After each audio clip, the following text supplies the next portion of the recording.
Шымкентте ерекше қажеттілігі бар балалар мен жасөспірімдерді қолдау мақсатында кездесуге қадам атты күзгі шығармашылық фестиваль өтті. Бұл шара ерекше балалар мен жасөспірімдерді әлеуметтік ортаға бейімдеу және олардың шығармашылық қабілеттері мен құлшыныстарын қолдау үшін ұйымдастырылды.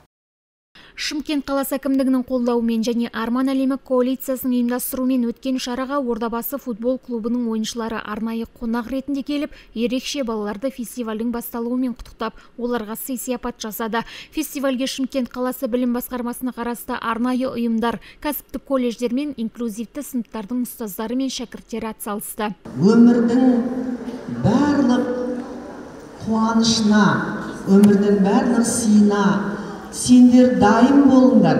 Біздің жас ұрпақ деп, осыны үлкен, осындай керемет деңгейде ұйымдастырып атқан ұйымдастырушылардың бәріне рахмет айта отырып, бүлдіршіндердің бәріне айтатыным, дендері сау болсын, әр уақытта өмірде қызық, қуанышта сүре берсін.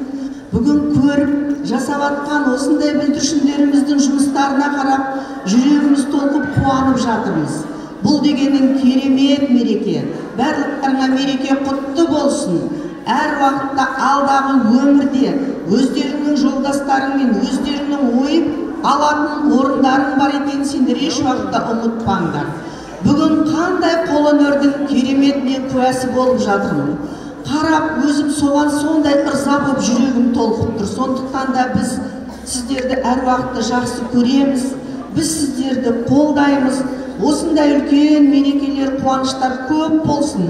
Жаңа барлықтарыңыздың атынан Ордабасы командасына рахмет айтқым келеді. Өйткені олар бүгінгі таңда қазақ елінің туын биіктен желбіретіп, елдің мақтанышы болып атқан. Не деген біздің керемет спорт саласындағы ер азаматтарымыз келіп, сіздерді құттықтап, сіздерге сый-сияпатын беріп, біз сияқты жігіттер болыңдар, біз сияқты елдің азаматтары болыңдар деп сіздерге үлкен қуаныш сыйлап жатыр. Мен де міне халықтың атынан, елдің атынан, әкімшіліктің атынан сендерге келіп, біз сіздерді әр уақытта қолдаймыз. Сіздердің бүгінгі таңдағы барлық бақытты өмірлеріңізге ыңғайлы барлық жағдайды жасаймыз деп қуана келіп отырмыз. Қуаныш қуанышқа ұласа берсін. Осындай ұйымдастырушылық әсерменен фестивальдарымыз көбейе берсін. Ерекше балдарымыздың денсаулығы мықты болып, елдің бұдан да биікке көтерілуіне өз үлестерін қоса бердім дегім келіп отыр.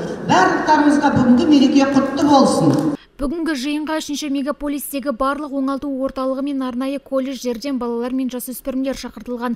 Олар мерекелік шараға белсене қатысып, өздерінің өнерлерін ортаға салды. Бірі сыршырай жанрында қылқаламмен сурет бояса, бірі ермексазбен түрлі ертегі кейіпкерлерінің мүсінін жасады. Ал оқушылар сарайы мен саз колледжінің шәкірттері қазақтың көркем күйін шертіп, әсем әннен шашу шашты. Айта кетейік, бүгінгі жиынға бірқатар оқу орындары да демеушілік ретінде өз үлестерін қосқан.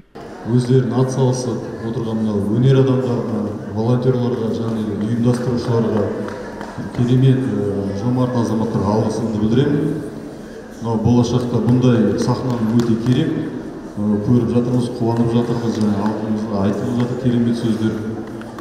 Бүлдіршіндерімізге осы сахнаға шығып, өздерінің өнерлерін көрсетіп, таланттарын, ішкі қабілеттерін дамытып, өздеріне сенімдік артып, ол өте керек қазіргі заманда. Мен сенемін, что болашақта бұл жастарымыз қай сағылда болмасын өз орын тауып, еліміздің дамуына үлкен үлесін қосады деп. Бақытты ұрпақ болсын, мемлекет барлық жағынан өз қолдауын әлеуметтік салаға көрсетіп жатыр. Алдағы уақытта да бұл негіздер жалғасатын болады. Мереке құтты болсын. Іс-шара аясында Әбілхан Қастеев атындағы дизайн және өнер колледжінің студенттері мен қолөнер шеберлері қолөнер бұйымдарының көрмесін ұйымдастырды. Көрмеге қойылған бұйымдар қайырымдылық мақсатында сатылымға шығарылды. Одан түскен қаржы ерекше балалардың қажеттілігіне еміне жұмсалады. Мына бүгінгі күзгі фестивальға арнайы келіп отқанымыз, біз Фарида қарындасымыз осы фестивальға шақырған болатын. Сол фестивальда біздің жастардың таланты, мына жасөспірімдер таланттарын көріп, біз оларды шабыттандырып, олардың өнеріне тәнті болып, осындай үлкен баға беріп жатырмыз. Әрине өте қуаныштымыз. Біз осы фестивальді керемет өтіп жатыр. Жастардың көңілі, ата-аналардың көңілдері керемет болып, біз осыларға келіп, арнайы суретшілер одағынан келіп, біз мына алғыс хат әкеліп отырмыз. Осы алғыс хатты осы жастарға біз тапсырмақпыз. Тапсыру біздің міндетіміз. Себебі жастарды біз қолдауымыз керекпіз, жасөспірімдерді қолдауымыз керекпіз. Оларға біз жол көрсетуіміз керек. Сол үшін біз осы фестивальға келіп отырмыз. Фестивальді керемет өтіп жатыр. Соны біз болашақта творчестволық табысқа әр уақытта тілектеспіз. Айта кетейік, Шымкенттегі мектептерде ерекше қажеттілігі бар балалар үшін қолайлы жағдай жасалған. Қаланың жалпы білім беретін мектептерінде 800-ден аса бала инклюзивті білім алады. Сондай-ақ қалада 5 арнайы мектеп-интернат жұмыс істеп тұр. Біздің баламызда аутизм диагнозы. Енді бұл балаларға әлеуметтендіру керек, социализация. Осындай жерлерге келіп, қатысып, көріп, қалай өзін ұстау керек деген сияқты осындай шаралар бізге көмектеседі. Я жақсы шара өте көңілді болып жатыр, ұнап жатыр. Ең бастысы біздің балаларға ұнап жатыр. Жалпы мемлекет тарапынан болсын, спонсорлар тарапынан болсын, осындай іс-шаралар біздің балалар үшін керек деп ойлаймын. Сондай-ақ танымал киім дизайнерлері ұлттық киімдер мен салтанатты киімдердің дефилесін өткізді. Шараға түрлі оңалту орталықтарынан 150-ден астам бала қатысты. Айта кетейік, игі іс келесі жылы өз жалғасын табатын болады. Лаура Бақытжанқызы, Жансерік Сұлтанбек, арнайы Айғақ телеарнасының жаңалықтар қызметі.